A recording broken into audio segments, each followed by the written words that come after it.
Muy buenas tardes a todos. Bienvenidos nuevamente al 9º Simposio Internacional de Arbitraje, continuando con la segunda parte de la primera jornada del simposio. Damos inicio al tercer panel, que tiene como tema el impacto de la inteligencia artificial en el arbitraje. Cedo el uso de la palabra al doctor José Delmar, fundador de Legal Corp y abogado especializado en Derecho Corporativo y Comercial, quien moderará esta mesa. Adelante, José. Muchas gracias, Marco. Muchas gracias a todos los participantes de este evento. Antes de empezar, quiero dar la bienvenida a los panelistas de esta sesión y quiero hacerlo presentando a cada uno de ellos con un pequeño resumen de su biografía. Nos acompaña en esta ocasión Karima Sauma. Karima es la directora ejecutiva del Centro Internacional de Conciliación y Arbitraje de la Cámara Costarricense Norteamericana de Comercio, AmCham, Costa Rica. Además, Karima es profesora de arbitraje internacional en varias universidades, directora académica en temas de arbitraje, vicepresidente de una fundación sobre privacidad y datos, coordinadora del capítulo de Costa Rica de Legal Hackers, ha sido asesora del Ministerio de Comercio Exterior, donde formó parte del equipo de defensa de Costa Rica en casos de arbitraje internacional. Es decir, tiene un currículum impresionante. Karima, muchas gracias por acompañarnos hoy día en este panel. También nos acompaña Mauricio Duarte, quien es abogado por la Universidad Francisco Marroquín de Guatemala y que cuenta con un LLM de St. Thomas University en Minnesota. Mauricio trabajó durante 4 años en temas de arbitraje internacional, antes de empezar a dedicarse ya de lleno a los temas de tecnología e innovación legal.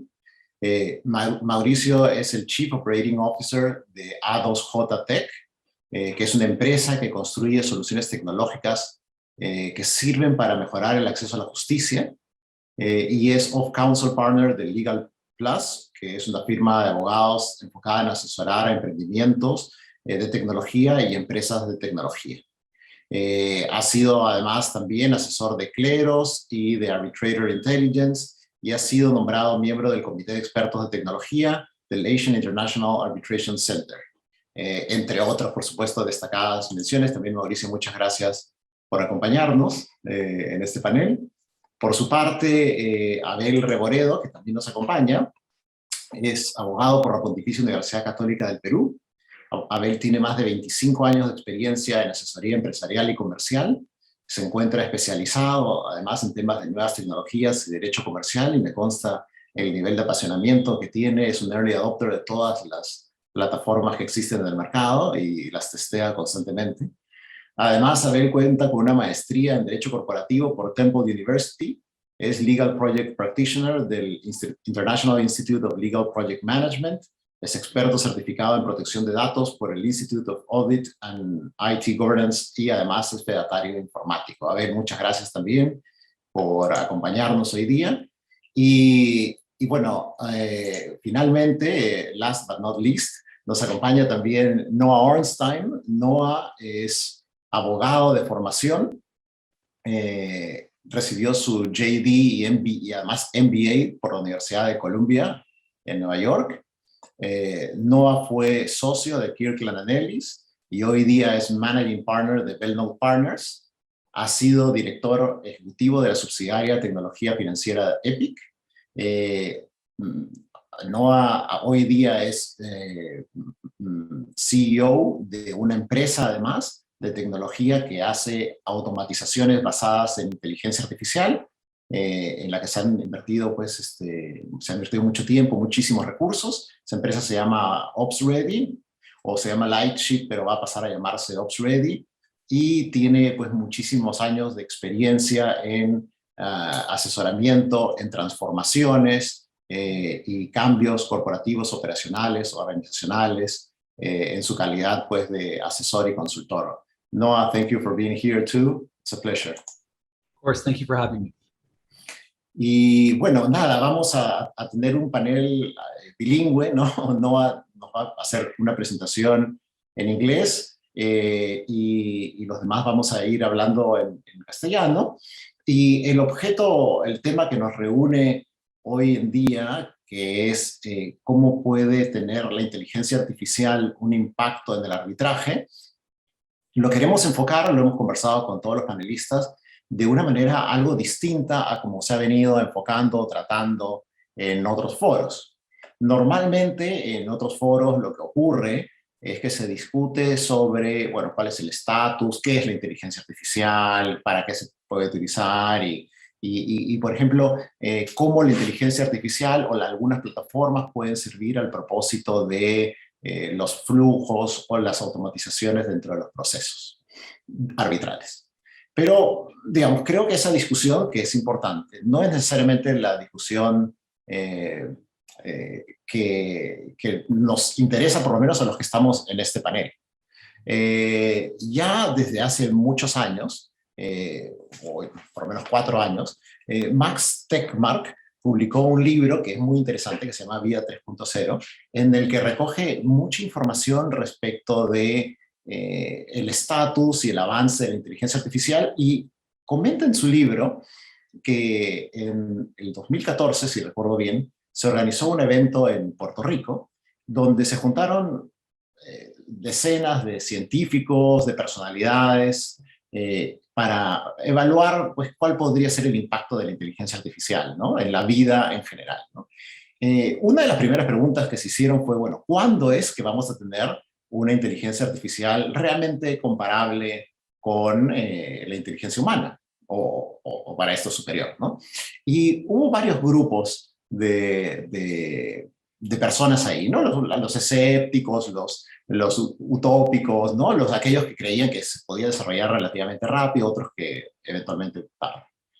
El promedio de las respuestas dio un indicativo que para todo este grupo de científicos y especialistas tendríamos inteligencia artificial a nivel humano en el año 2055.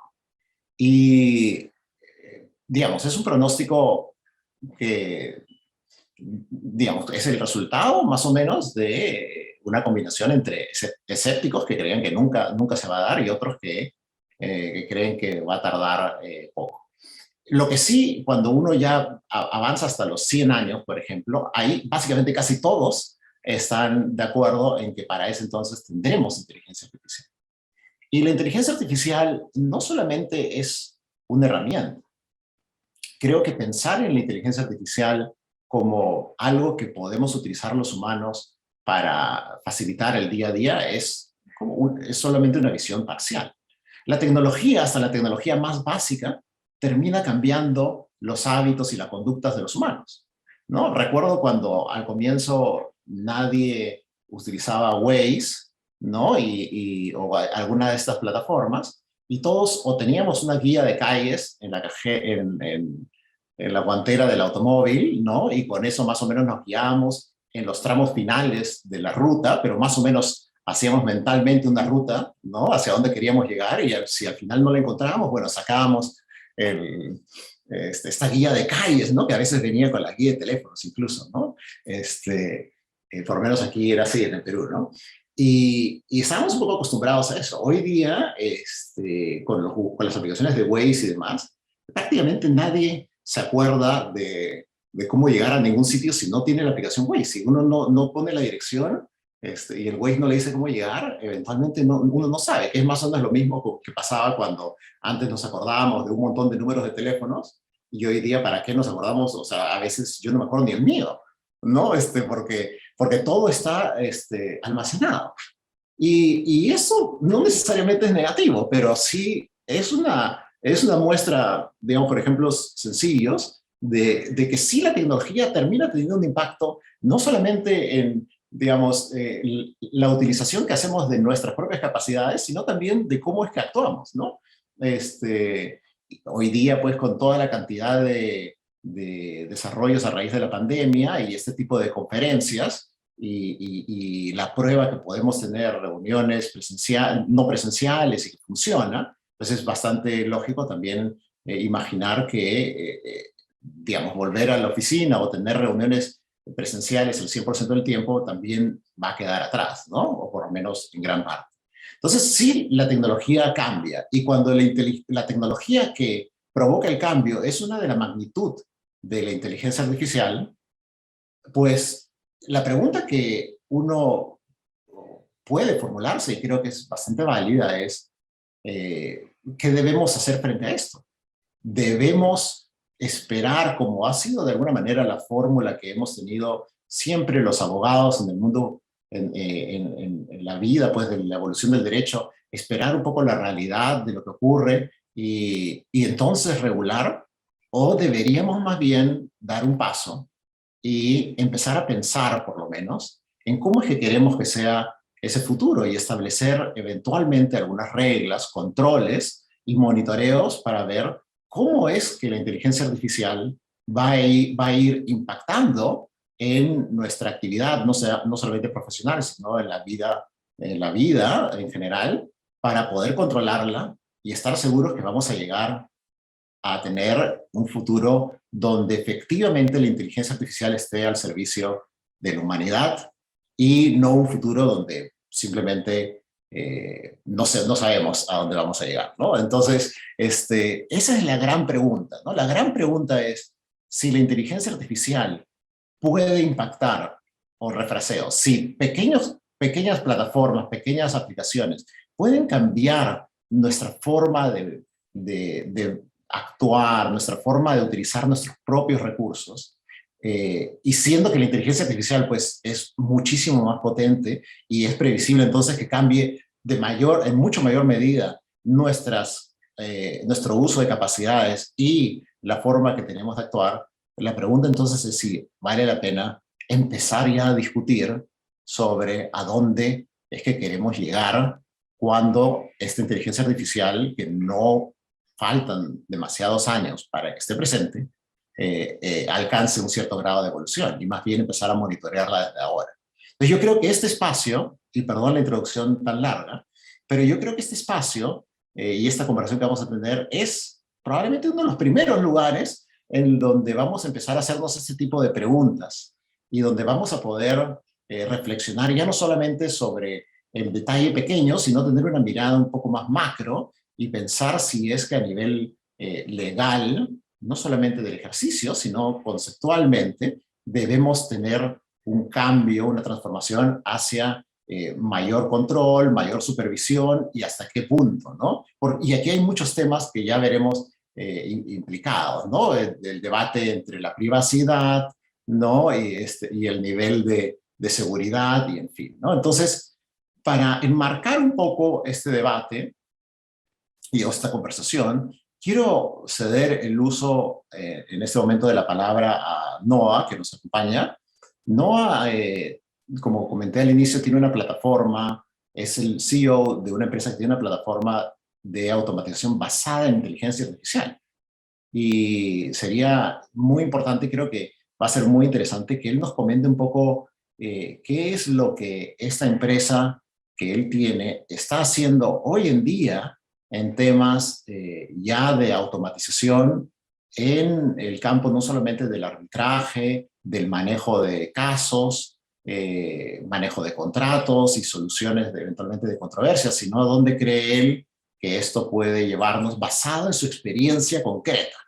Entonces, con esto, Noah, I would like to open your presentation, just thanking you again for being here.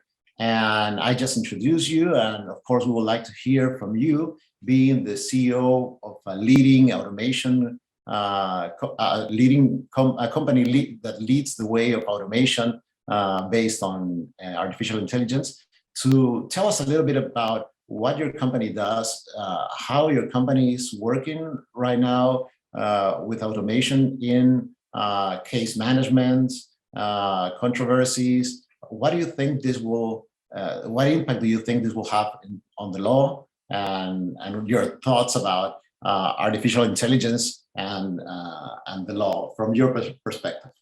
Okay. Well, first off, thank you so much for having me today to join you all. I greatly appreciate the opportunity.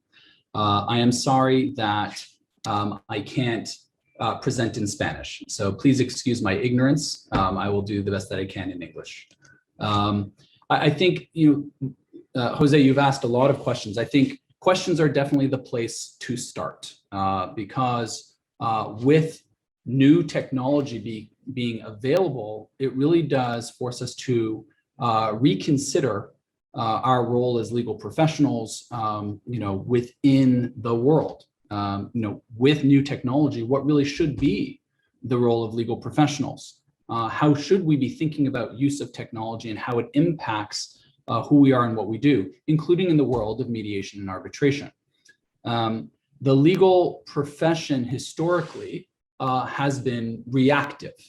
A legal risk materializes and the legal professional orchestrates an economic or physical outcome.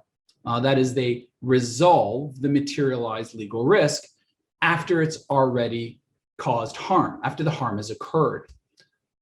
More recently, the legal profession has turned its attention to so-called AI. Now, really, in a lot of cases, it's not true artificial intelligence. It's more application of higher order maths or predictive statistical analysis. But they've turned to those maths, to intelligence, to provide insights as to legal outcomes with a view to informing legal strategy and settlement decisions, or with a view to mining data, for example, within the e-discovery context. But again, all of these applications are reactive. They're all about resolving an already materialized legal risk. And this is consistent with the traditional stance taken within the legal profession. But is it the right stance? Is this the right way to be thinking about the application of intelligence at this point in history? Okay, so that also calls into question, what are the objectives of arbitrators and mediators within the legal system? Are we satisfying those objectives? Should those objectives change? What role does technology play? All right, well, let's use my company's technology as a point of reference. My company's technology, it's the only one of its kind on the planet, first normalizes data, meaning makes it all the same, regardless of its source. So it could be data that comes from sensors on equipment, satellites, data extracted from documents across all file formats, or data generated anywhere else in the world, okay? It's all made the same. Now that's very important because if everything is the same, you then have the ability to manipulate it really in any way you want to.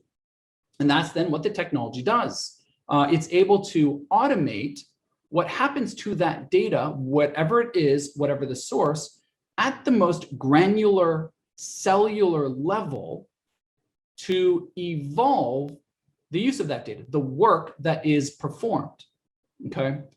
And that is across whatever work type, whatever context, whatever previously may have performed the work relating to that data, whether it's a human, software, piece of equipment.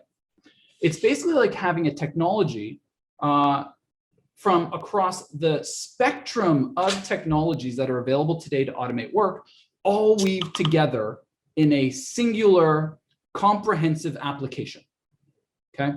Why is that important? Well, it's important because we now have the technology not simply to react to a materialized legal risk and manage a case. We now have the technology to eliminate the source of the legal risk, okay? Eliminate the risk at its origin, before it materializes, before it causes any harm. Okay, think of it like this.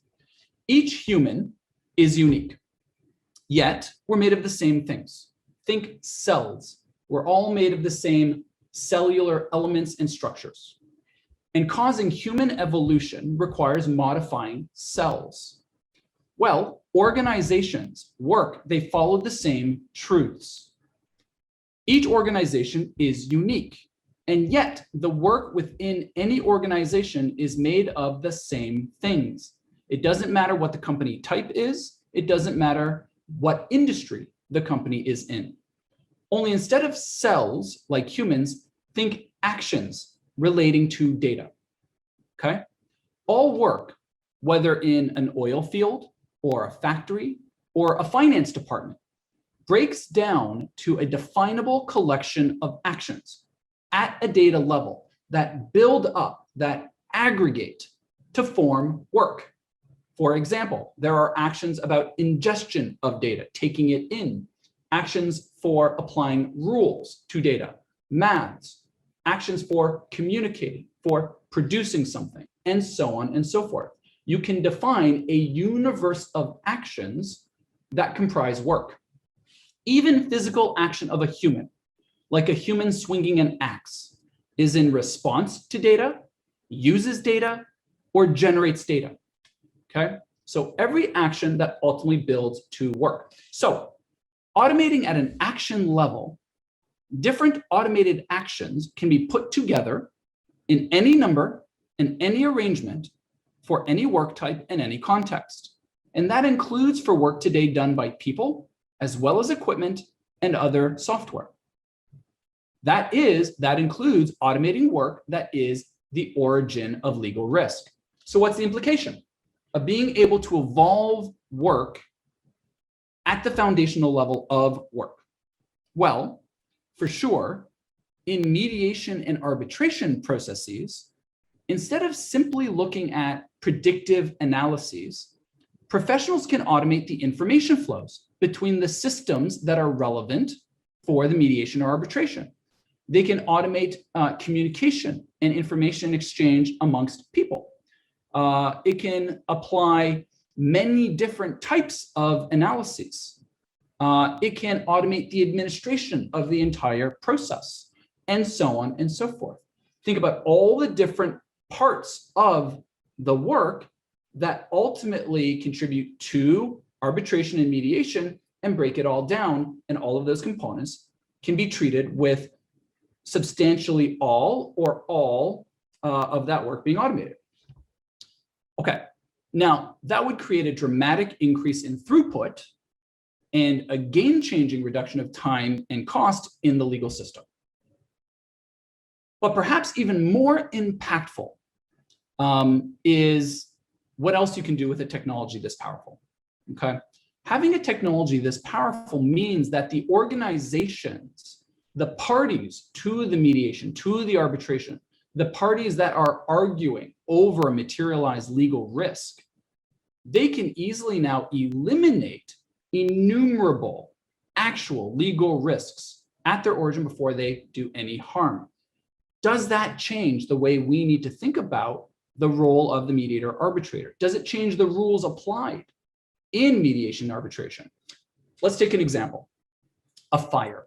Okay, a fire in a manufacturing facility. A fire in a manufacturing facility is a result of the action or inaction of a person, a piece of equipment, a system, etc., that causes an ignition that leads to a fire, i.e., that ignition is the origin of a legal risk.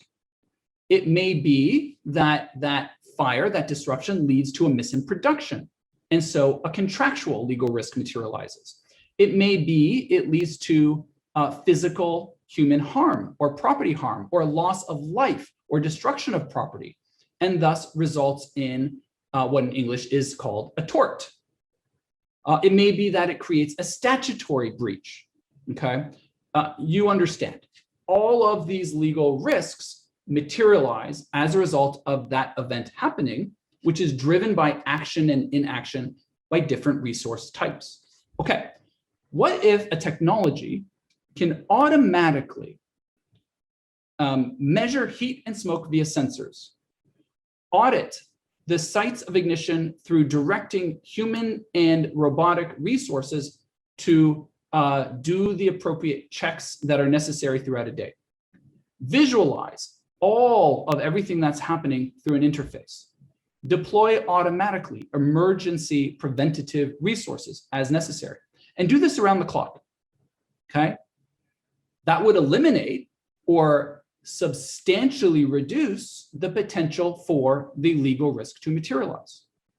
Well, My company, for example, can just do that, can do just that. And it can do that across the spectrum of work types and legal risk types.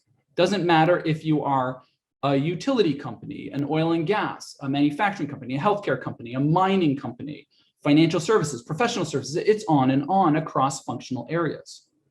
Okay, when an organization can automate at the cellular level of doing work, thereby addressing the origin of legal risk, what's our role? What should it be? Well, beyond predicting outcomes, it means potentially that legal professionals, because they have the greatest knowledge about what is or may become a legally materialized risk, they can work within an organization to identify, design, and implement solutions to legal risks at their origin before they actually materialize, okay? Thereby becoming a proactive participant in managing legal risk, not a reactive participant, having a much greater impact on cost and injustice within the legal system. Okay, how about arbitrators and mediators specifically? Okay, should they focus on systematic time and cost reduction in arbitration and mediation itself through automating mediation and arbitration administrative processes and communications between parties and various types of analyses? Or perhaps, does the fact that technology now exists to eliminate or materially eliminate legal risks mean that the definitions, the measurements of fault and remediation that arbitrators and mediators use in those processes have to change, right? There's a concept in many legal systems around negligence, what is called negligence in many common law legal systems, okay? It involves a participant to act reasonably, simply. What's reasonable? It's no longer reasonable for people to act the way they did with legacy technologies and ways of doing business, because now technology exists that is very easy to access and use that would allow them to prevent the legal harm from ever happening. Does that change the definition of negligence? Does it change the way you look at assessing and understanding a dispute between parties for its resolution? What relevance does all of the data from past mediations and arbitration have if based on technologies and ways of doing things that are no longer applicable or in the coming years won't be, okay? So there are a lot of considerations far beyond what type of AI is available to understand or to predict an outcome, okay? So I ask again, what are our objectives as legal professionals? What are our objectives as mediators and arbitrators? And what role should we really be playing in this changing technological world? Jose? Noah, thank you. Thank you very much. Very interesting. You raised very interesting questions. And I'm going to switch back to Spanish. Hay muchas preguntas interesantísimas que plantea Noah. Por supuesto, ¿no? La propia definición de culpa, de negligencia. Quizá incluso podríamos retrasar la pregunta respecto de la gran mayoría de personas, pero ¿qué ocurre en aquellos agentes o actores sofisticados, ¿no? Por ejemplo, un directorio de una empresa, ¿no? El directorio de una empresa debería tener un estándar de responsabilidad o de diligencia, perdón, superior respecto de la organización y el manejo de esa empresa, toda vez que es conocida y está a disposición de, en el mercado, tecnología que puede prevenir la generación de, por ejemplo, estos daños o incumplimientos contractuales, como los que ha mencionado Noah. Deberíamos repensar el estándar de diligencia para este tipo de personas. ¿Y qué pasa con los árbitros? ¿Qué pasa con los árbitros digamos, que tienen que resolver una controversia. Como dice Noah, de repente incluso ya pensar en predecir el resultado basado en los casos anteriores podría no ser completamente eficaz o conveniente, considerando que quizá el mismo estándar de diligencia cambie. Pero ¿y qué pasa con la diligencia debida por los árbitros? Y quiero hacerle la pregunta a Mauricio, considerando este potencial desarrollo de la inteligencia artificial y cada vez más acelerado desarrollo, ¿no? Deberíamos permitir, justamente como parte incluso de este estándar de diligencia, deberíamos forzar a que los árbitros utilicen herramientas de inteligencia artificial para proyectar laudos o preparar borradores de laudos para resolver controversias entre las partes, y utilizar inteligencia artificial, me refiero no solamente a utilizar la plataforma, sino la posibilidad de, por ejemplo, cruzar la información que presenten las partes con bases de datos de una serie de otras plataformas, y en fin, ¿no? Es decir, ir más allá de solamente armar los hechos o en el proyecto de laudo resumir las posiciones de las partes, ¿no? Me refiero a un uso mayor. ¿Deberíamos permitirlo? ¿Sería acorde con un estándar de diligencia mayor que podría ser a su vez exigido, por ejemplo, a los gerentes y directores de las empresas? ¿Qué piensas en general, Mauricio, sobre estos temas? Bueno, no, perfecto. Y primero, muchas gracias por la invitación a la Cámara de Comercio de Lima. Yo sé que hemos estado en otros paneles con José y Karima, así que es un gusto siempre estar con ustedes.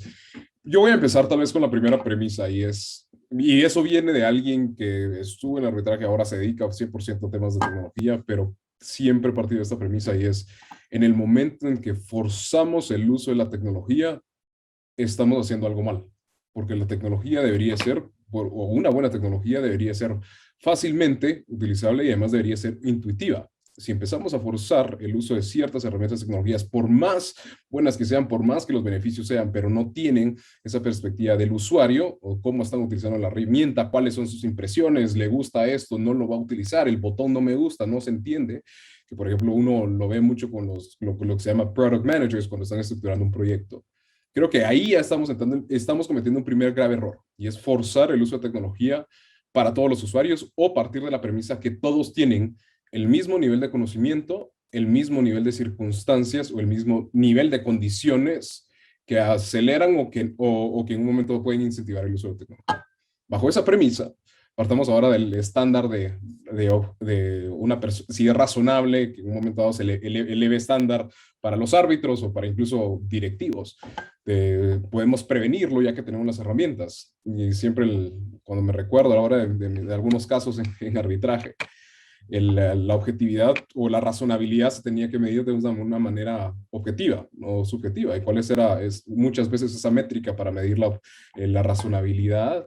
Era otras personas o lo que haría cualquier otra persona en las mismas circunstancias. Ahora, posiblemente en mercados más desarrollados, como lo pueden ser Estados Unidos, China, Taiwán, Hong Kong o en otras jurisdicciones, están en un nivel de una economía acelerada y avanzada que bajo esas circunstancias posiblemente sí, posiblemente es razonable y mitigar los posibles daños o las posibles contingencias legales si utilizamos inteligencia artificial. Pero ahora, no estamos tomando en cuenta que no todos los directivos, no todas las empresas están a ese mismo estándar. Es ahí en donde no podemos forzar el mismo estándar, al menos a mi parecer, a un nivel incluso de arbitraje internacional, que todos los árbitros tengan que utilizar herramientas de inteligencia artificial, o tengan que utilizar contratos inteligentes, o tengan que utilizar X o Y.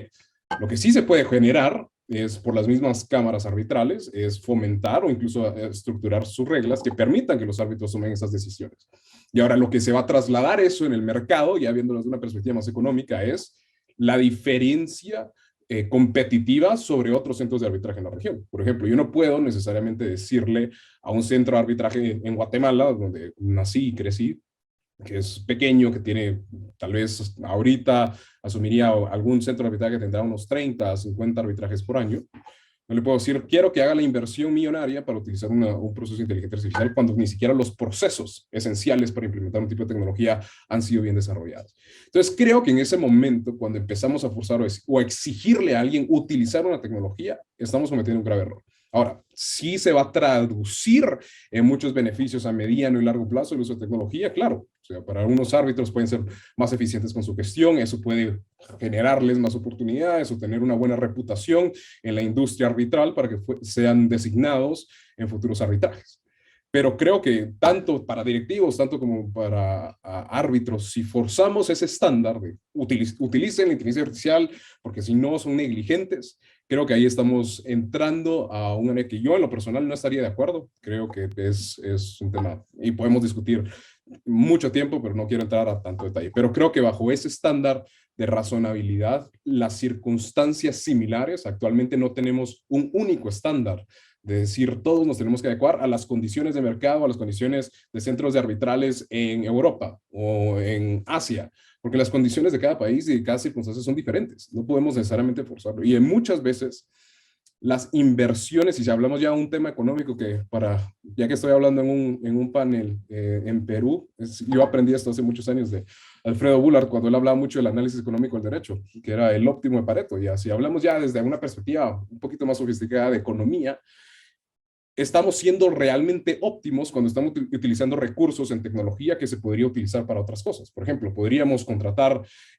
más personal para una cámara de arbitraje y así atender más casos. Pero realmente ahorita estamos en una posición donde podemos quitar esos recursos para invertir en tecnología. Eventualmente, posible en 5 o 10 años, muchos de los elementos que hacen el personal administrativo, los centros de arbitraje, se puede automatizar hasta cierta medida. Pero hay otros elementos que no podemos forzar nuevamente esas condiciones. Así que creo que eventualmente tal vez vamos a ver casos que efectivamente van a decir usted lo pudo prevenir, pero bajo estas circunstancias y tienen que hacer un examen cuidadoso. Creo que para al menos jurisdicciones de common law es un poquito más fácil, obviamente porque en los casos concretos pueden hacer ese análisis y muchas veces al common law le gusta hacer muchas veces los exámenes o los tests que le llaman para llegar a una conclusión. Pero creo que a nivel de jurisdicciones de sistemas civiles, que depende mucho de la normativa, ya entrar a un nivel de forzarlo a nivel legislativo, creo que es un poco peligroso. Y además, como lo dije, creo que lo que se puede hacer es fomentarlo, incentivarlo desde una perspectiva de centro arbitral o como una institución, empujar que se incorpore la tecnología, pero no necesariamente ahorita forzarlo. Eventualmente en 5 o 10 años podrá cambiar la narrativa, pero creo que ahorita no estamos todavía muy cerca de que cambie ese parámetro de objetividad y de razonabilidad, José. Ahora, Mauricio, ¿qué pasaría con tu, digamos, análisis si yo te dijera que una plataforma de inteligencia artificial que permita manejar, por ejemplo, para empezar todo el proceso, de tal forma, todo un proceso arbitral, de tal forma que no solamente este proceso sea, digamos, más ordenado, incluso en los plazos, sino eventualmente hasta más célere, ¿no? Y te lleve eventualmente con alguna automatización adicional hacia un resultado quizá incluso más predecible. ¿Qué pasaría con el análisis si te digo que esa herramienta realmente no cuesta tanto como tú crees, sino que está al alcance de la mayoría de los centros, porque probablemente viendo las tasas que se cobran en los diferentes centros y más o menos los montos de los arbitrajes, la plataforma se podría pagar con algunas cuantas, con algunos cuantos casos y funcionaría? Porque, te lo digo porque no obviamente conozco un poco lo que hace la empresa de NOAA y sé que los costos en verdad no son prohibitivos, no son los de Canadá o Estados Unidos, Europa, sino que hay costos como para Latinoamérica. Es decir, digamos que la tecnología sí está al alcance de la mano, sí te cuesta algunos miles de dólares, pero no estamos hablando de millones, ¿no? ¿Tú crees que en ese escenario donde sí es factible, digamos, la utilización de esta plataforma y digamos que entonces se puede utilizar, ¿tú crees que los árbitros deberían utilizar los beneficios de la inteligencia artificial para ayudarlos a preparar sus laudos? ¿Crees que eso generaría no solamente más celeridad, sino también menores contradicciones y eventualmente respuestas que estén basadas en un análisis no solamente intuitivo, sino en un análisis o emocional o lo que fuera, sino en un análisis basado en la data? ¿Crees que valdría la pena? Lo pregunto casi desde un punto de vista de política, ¿no? Más de política. Si esto es asequible, ¿me encuentro a favor o en contra de ir hacia eso? Yo igual creo que mi respuesta es indistintamente que sea accesible, porque sí hay plataformas que tienen ciertas funcionalidades que son accesibles, o sea, es una modalidad de suscripción, no necesariamente un licenciamiento. En algunos sí son un poquito más complejos. Por ejemplo, en la Cámara Arbitral de Suiza sí han hecho inversiones sustanciales, por ejemplo, o en la Cámara de Singapur de arbitraje han hecho inversiones sustanciales, pero sí hay otras herramientas. Ahora, indistintamente del costo, yo diría tampoco hay que forzarlo, porque ahí estamos partiendo de una premisa, y es todos los arbitrajes son iguales. O se puede estandarizar el proceso arbitral, que en ciertos tipos de reclamos, en ciertos tipos de industria, es posible. Por ejemplo, tenemos lo que pueden ser arbitrajes de consumo de pequeña cuantía. Ahí posiblemente los riesgos no son tan elevados, pero ahora podemos estandarizar lo que podría ser, no sé, arbitrajes de inversiones o arbitrajes sofisticados de minería o en telecomunicaciones. Creo que indistintamente el uso de una plataforma puede ayudar, pero no deberíamos seguirlo forzando, porque cada caso, al menos de lo que yo vi en arbitraje, y eso me gustaba en su momento, me sigue gustando el arbitraje, por eso creo que cada caso era una complejidad diferente. O sea, era muy raro. O sea, podíamos utilizar una que otra cita de un caso, podríamos utilizar una que otra consideración que hicimos en otro caso, pero las circunstancias, las comunicaciones, la evidencia era tan diferente que, por ejemplo, generar que un laudo sea generado con inteligencia artificial, creo que ahí estamos llegando a un extremo. ¿Por qué? Porque también hay elementos subjetivos que los árbitros tienen que evaluar. O sea, por eso creo que el valor agregado muchas veces de las audiencias presenciales es en esa subjetividad, las emociones, cómo los árbitros pueden leer las emociones de las partes, de qué es lo que está objetivamente sucediendo. Y ahora eso no quiere decir que los laudos sean subjetivos, porque no es así. Pero el ámbito emocional incide mucho en lo que se puede generar en contexto con las pruebas. Entonces creo que indistintamente que sea accesible a una plataforma de inteligencia artificial o sea una herramienta, no se debe forzar. Y además estamos perdiendo de vista algo que creo que puede ser muy importante, que es al final el proceso arbitral no está necesariamente para los árbitros, sino está para las partes. Entonces creo que en todo momento el pilar principal de partir es: las partes están de acuerdo de utilizar una herramienta de inteligencia artificial, sí o no. Ahora, pueden haber reglamentos que ya estipulen que bajo sus reglas de arbitraje se utilizará tal plataforma, pero nuevamente las partes libremente pueden decidir si sujetarse a ese reglamento o sujetarse a otro reglamento. Pero si ya dejamos bajo esa gran, que siempre ha sido una nebulosa de la discrecionalidad de los árbitros de manejar el procedimiento según lo que consideren pertinentes, si bajo esa estipulación, que incluso está en la ley modelo de Naciones Unidas, lo utilizamos, ahí es donde creo que ya estamos perdiendo de vista que al final el proceso arbitral responde a la autonomía y la voluntad de las partes. Las partes realmente deberían de estar sujetas, no tanto los árbitros y no tanto los centros. Como digo, pueden haber ciertas formas de que se puede fomentar o incluso utilizar, pero creo que al final las partes son las últimas que tienen la palabra. Si ellos están de acuerdo, los árbitros son abiertos y transparentes de que van a utilizar una herramienta de inteligencia artificial para generar el modelo de laudo, el proyecto de laudo. Creo que si están de acuerdo, no lo hay. Ahora, ¿qué pasa? Y ahí es otro debate que podríamos hablar, otra historia. ¿Qué pasa si los árbitros nunca revelan y nunca son transparentes y las partes cuando se enteran están en desacuerdo? Podemos impugnar ese laudo, es sujeto a evitar su ejecución en alguna jurisdicción porque no lo redactó una persona humana. Es decir, hay muchas complejidades que se pueden generar si efectivamente forzamos, indistintamente del costo que sea prohibitivo o no en un proceso arbitral. De acuerdo, Mauricio. Y en esa línea, Karima, quisiera preguntarte a ti, que además tienes mucha experiencia también, ¿cómo, desde una perspectiva un poco más también de política, ¿no? ¿Crees que deberíamos establecer alguna regulación. Imaginemos que tenemos una plataforma, que el proceso se puede llevar a través de una plataforma y que, como ha dicho Noah, hay herramientas de inteligencia artificial que cada vez van a ser más sofisticadas y que pueden ayudar a las partes a también preparar incluso mejor sus casos. Hay herramientas de inteligencia artificial que podrían ayudarnos a los abogados, incluso a preparar mejor nuestras demandas, nuestros alegatos, etcétera, basándonos en, o prepararlos de manera más eficaz, basándonos, por ejemplo, en cuáles son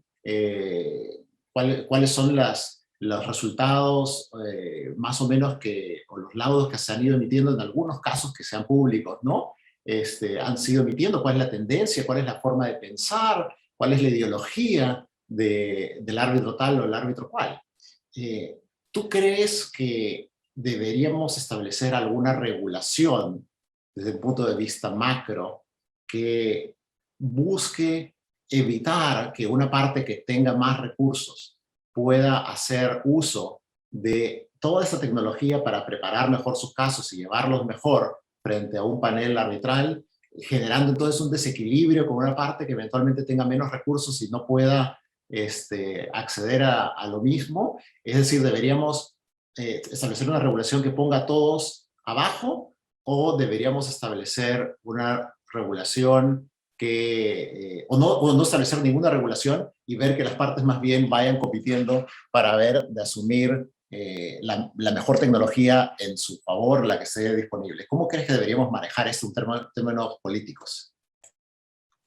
Gracias, José. Primero, bueno, buenas tardes a todos. Es un gusto estar aquí hablando sobre estos temas tan interesantes. Muchas gracias al Centro de Arbitraje de la Cámara de Comercio de Lima.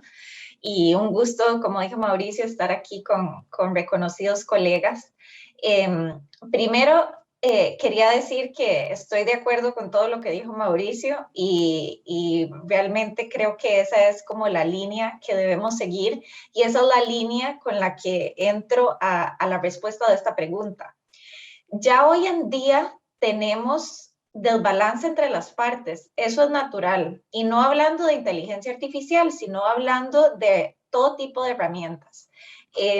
Lo vemos, por ejemplo, en arbitraje de inversión, cuando los países reclaman que el third party funding es algo que solo sirve para los inversionistas y que entonces eso hace que haya una representación muy diferente en cuanto a los que pueden pagar mucho y los que pueden pagar poco, y entonces tener firmas altamente especializadas que tienen herramientas de todo tipo que los pueden ayudar a tener mejores defensas y por ende a ganar, versus países o partes que no tienen tanto dinero y que no pueden gastar tanto en su defensa. Entonces, la disparidad es algo que existe, tengamos tecnología avanzada o no tengamos tecnología avanzada.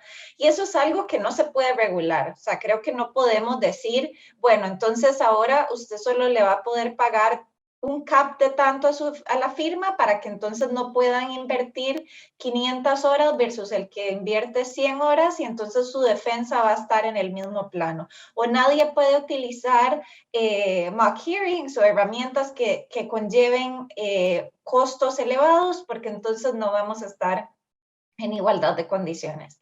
Ahora, si empezamos a entrar en el terreno de la tecnología y de las herramientas adicionales que pueden ayudar a los abogados a ser más eficientes, a hacer mejor su trabajo y que pueden significar en una ventaja real a la hora de resolver un caso, lo que sí puedo pensar es regulación que haga que estas herramientas se utilicen de una manera ética, que se utilicen de una manera en que no vaya en contra del objeto de lo que se está haciendo, ni en contra de las regulaciones que tenemos para arbitraje, para mediación, para lo que sea que estamos usando, sino que sea una regulación que asegure la correcta utilización, una utilización ética, pero no una regulación que diga, bueno, todas las partes tienen el derecho de esto u lo otro, porque la realidad es que eso sería muy difícil de ejecutar. ¿Cómo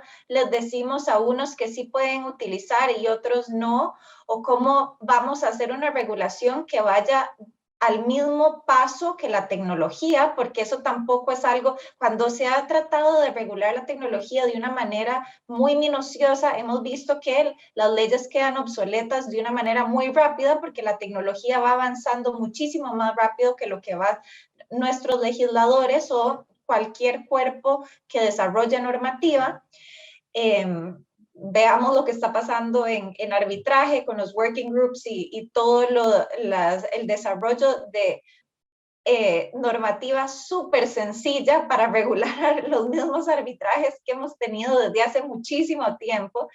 Entonces creo que el campo de la regulación es un campo complicado que cuando se empareja con la tecnología a veces no es tan compatible. Sin embargo, sí es importante que hayan cierto tipo de lineamientos, de regulaciones. Lo vemos, por ejemplo, una noticia muy sonada en estos temas fue cuando el encargado de inteligencia artificial de Google dijo hace unos años que un tema muy grande en tecnología era, por ejemplo, los datos sesgados que luego producen resultados sesgados. Entonces, ese tipo de cuestiones sabemos que lo que se produce viene de algo y esa parte sí es importante que hayan lineamientos para que no haya una disparidad y que no luego tengamos resultados injustos, que al final del día la justicia es lo que queremos alcanzar con estos mecanismos.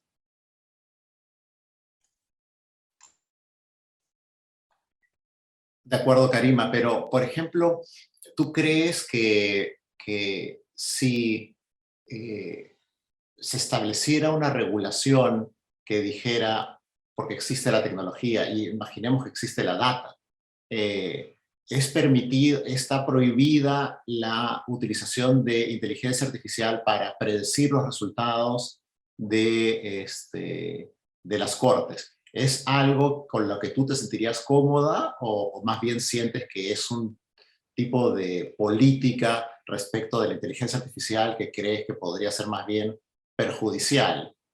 Porque han habido casos donde efectivamente, ¿no?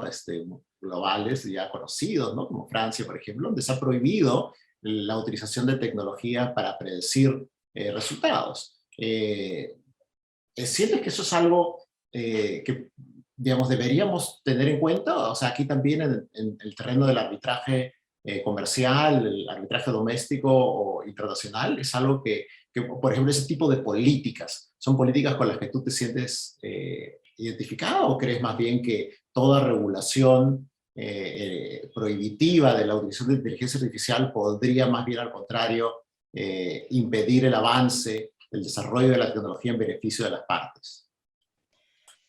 Voy a responder eso diciendo primero que yo soy de las que piensa que los humanos somos fundamentales en la operación y que el exceso de tecnología, y lo estamos viviendo ahora con COVID, que de pronto nuestras vidas se vieron mucho más inmersas en tecnología, no es algo bueno que simplemente el proceso haya sido, se reemplace con tecnología. Sin embargo, así como antes, cuando le preguntaste a Mauricio y diste la palabra forzar, a mí las palabras de absolutos no me gustan, forzar o prohibir. Yo creo que nosotros en el arbitraje necesitamos que haya regulación simplemente porque no creo que estemos en un punto en que esas herramientas sean un reemplazo a lo que estamos haciendo. No creo que vayamos a hacer que todo se pueda reemplazar en un tiempo cercano.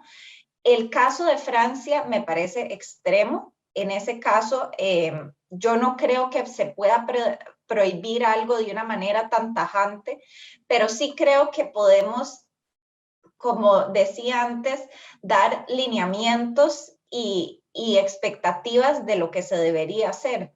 Ahora, en arbitraje hay muchísimos elementos que pueden ser automatizados pero muchísimos que no.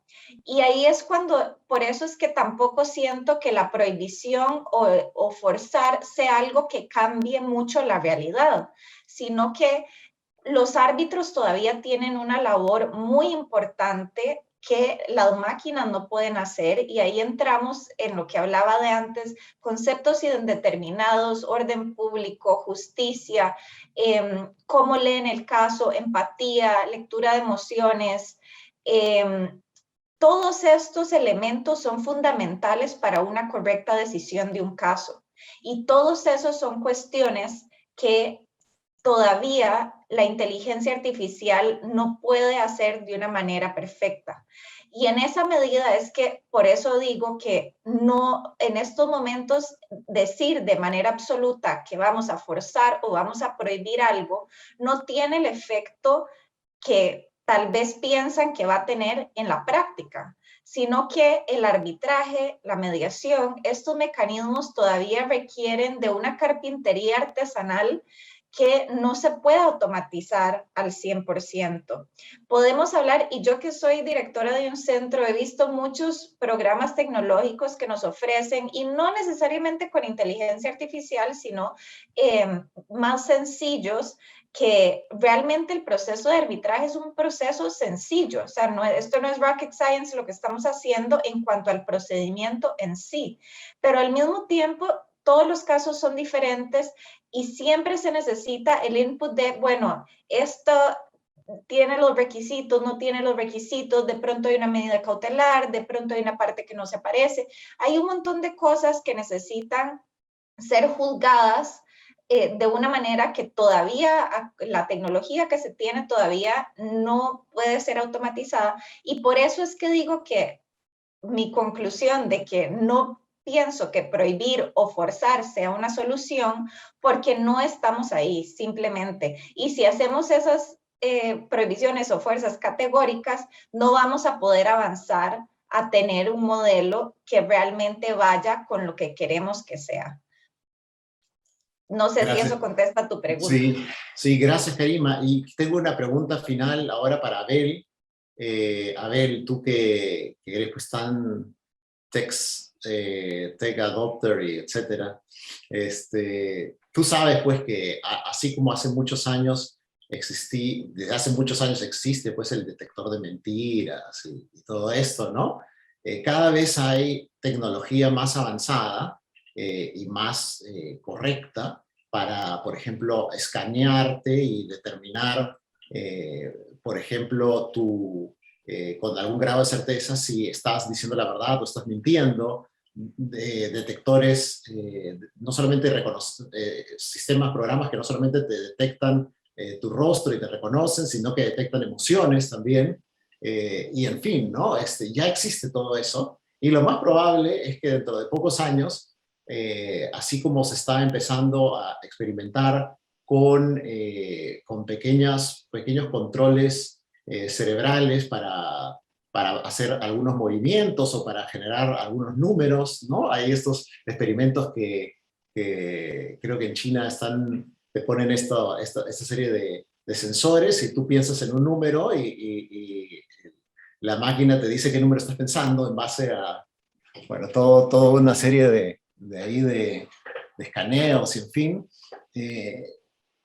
Digamos, no estamos tan lejos eventualmente de que tengamos a la mano herramientas que puedan servir para, por ejemplo, detectar si una parte está mintiendo o no está mintiendo, o si quieres pensar en 20 años, incluso en realmente saber qué cosa es lo que la parte realmente está pensando. Con lo cual casi nos podemos saltar toda la etapa probatoria de repente de un arbitraje, simplemente si miramos al interior del pensamiento de las partes. Digamos que la tecnología eventualmente no esté al alcance de las partes o las partes no la quieran utilizar, pero si la tecnología existe y esto favorece al final a la justicia, deberían los centros de arbitraje adoptar rápidamente este tipo de tecnologías para establecer que para facilitar que los resultados, los laudos que al final se emitan, sean lo más justos posible, porque ya si puedes leer si la parte te está diciendo la verdad o mintiendo, y qué es lo que piensa, y utilizas inteligencia artificial y todos los demás elementos para llegar a una respuesta, quizá pueda ser más justo en tu resultado. ¿Deberían los centros arbitrales prepararse para dentro de 10 años tener esta tecnología? ¿O crees más bien que deberíamos regular estas cosas para decir, no, a pesar que la tecnología está ahí, preferimos no utilizarla? A ver, hola José, primero que nada, hola a todos, gracias por la invitación. ¿Por dónde empiezo? Mira, estamos hablando de un tipo de inteligencia artificial, el que tú mencionas, que ya lee casi las mentes y es capaz de tomar decisiones por sí misma, una inteligencia artificial casi consciente de ella y consciente de lo que pasa a su alrededor y consciente de lo que pasa en las mentes de las partes, ¿no? Eso yo creo que en algún momento va a llegar, digamos. Yo en principio no estoy en la línea de prohibir la tecnología nunca, digamos, y creo que las normas tienen que ser agnósticas en lo que respecta a tecnología, pero sí comparto lo que dijeron Mauricio y Karima respecto a las desigualdades que pueden haber en las personas o en las partes, y por eso es que yo quería plantearte de repente un esquema de la evolución o del uso de la inteligencia artificial, porque tu pregunta depende mucho en qué parte estemos de este esquema, ¿ya? La inteligencia artificial, como tú dices, puede ser que en un momento llegue a ser consciente de sí misma y además consciente de lo que piensan las partes por un análisis de sabe Dios, de la forma en que se escribió el texto, de la forma en que se expresaron o el movimiento de los ojos o algo así.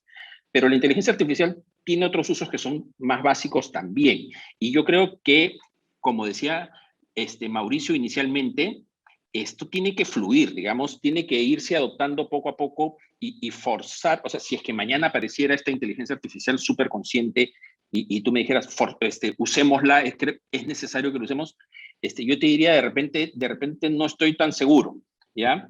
Porque implicaría un salto muy grande, no solamente a nivel del arbitraje mismo, en la forma en que se trabajan los centros de arbitraje, sino también respecto de las partes, ¿ya? Entonces, yo más bien sería de la idea de que la adopción vaya siendo paulatina, conforme vayamos avanzando, ¿no? Ahora tenemos primero bots, ¿no? Que digamos que eso es fácil de implementar, fácil de utilizar y que puede ser muy útil hoy en los centros de arbitraje. Tenemos la parte de la inteligencia artificial que hace research y que te da información o tendencias, digamos, y tienes la inteligencia artificial que te puede hacer un draft de un laudo y la inteligencia artificial que decide finalmente, ¿no? Entonces, en todos estos mundos, digamos, a nivel del centro de arbitraje, yo creo que sí sería útil porque permitiría la automatización de procesos de una manera, en una parte inicial, y en un futuro, digamos, ya una solución rápida, efectiva y de repente más barata de las discrepancias, ¿no? Yo también quería ponerme en el lado de las partes, ¿no? Que era algo que señalaban Mauricio y Karima, que era justamente estas desigualdades, porque una cosa es que yo tenga acceso a una inteligencia artificial que me hace research en mi estudio, y yo tenga que litigar contra un estudio que tiene una inteligencia artificial que no solo hace research, sino también que toma decisiones y puede hacer, prepararme el escrito ganador, digamos, ¿no? Entonces, ese tipo de diferencias puede generar problemas también, ¿no? Y un tema que estaba pensando, porque en realidad hemos tocado tantos temas tan interesantes en la charla, que hay otro tema que yo estaba pensando, me estaba acordando de algún artículo que leí alguna vez de Lawrence Lessig que decía, no nos preocupemos tanto por el outcome o lo que estamos viendo fuera, sino miremos a los arquitectos, ¿no? ¿Quién está programando la inteligencia artificial y qué bias está teniendo al momento de programar la inteligencia artificial? Alguna vez escuchaba yo en una conferencia sobre temas de inteligencia artificial alguien que hablaba sobre los vehículos autónomos. Y estos vehículos autónomos que están programados para tomar decisiones inclusive si el piloto está dormido.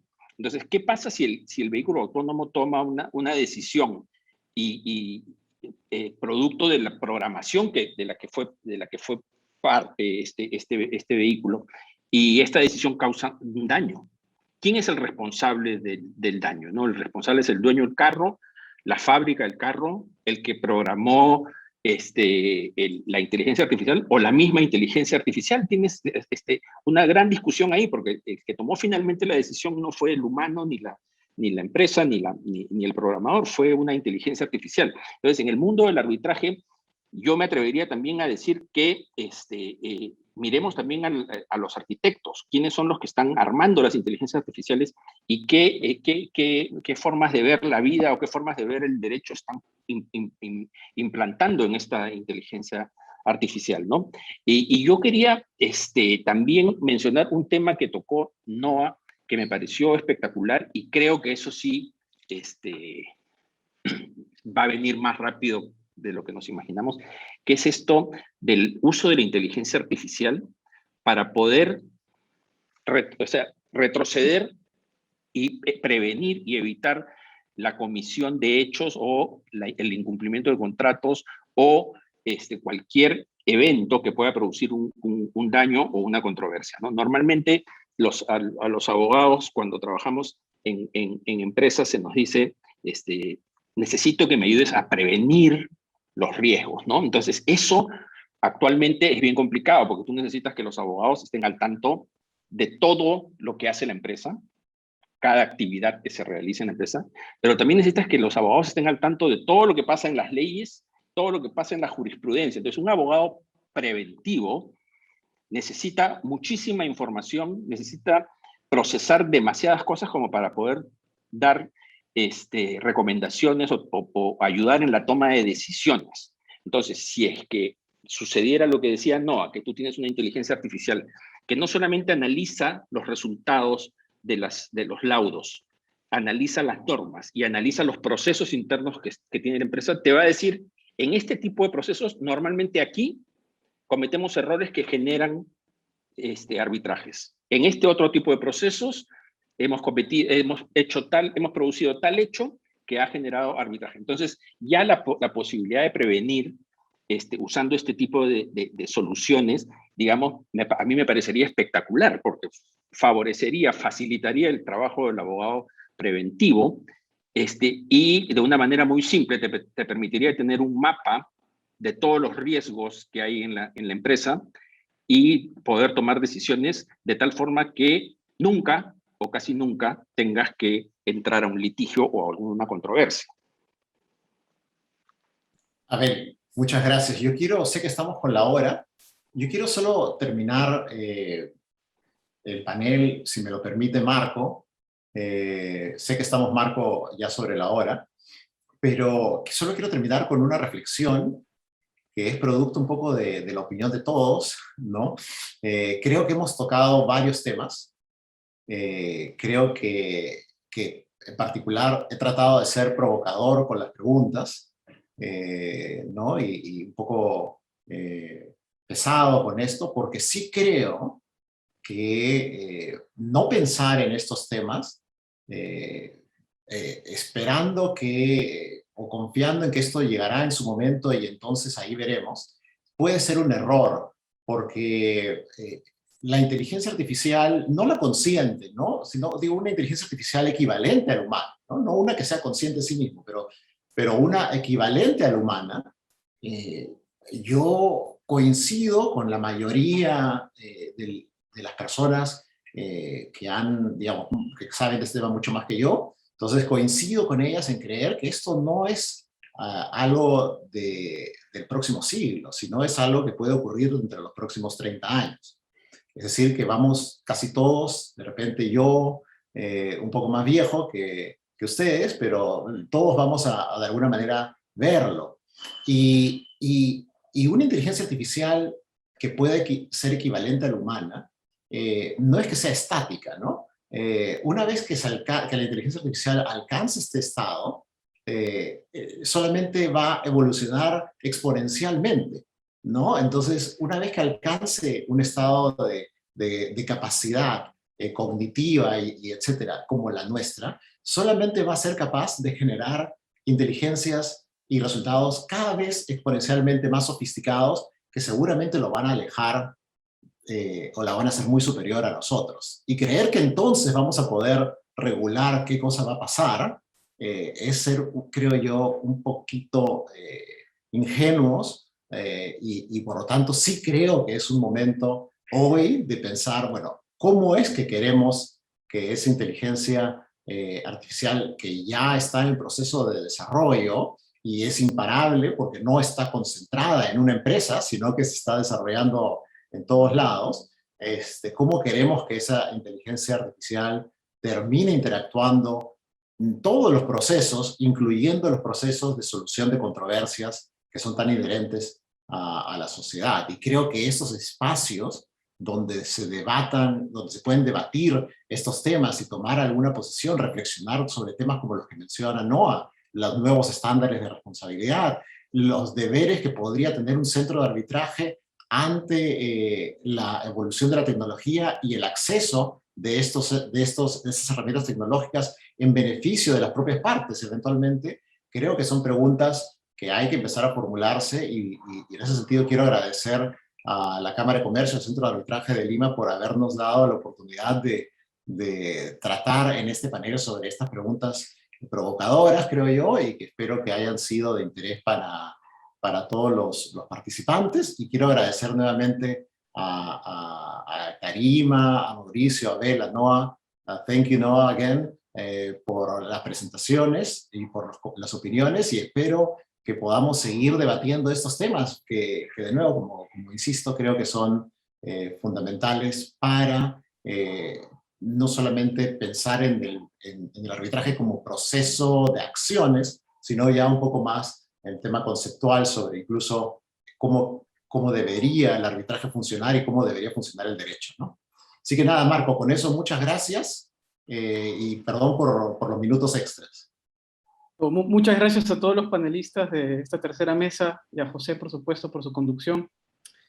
Ha sido bastante interesante escuchar sus reflexiones sobre la regulación de inteligencia artificial en general y sobre algunas herramientas tecnológicas que podrían automatizar las tareas dentro de los procesos arbitrales. Muchísimas gracias nuevamente.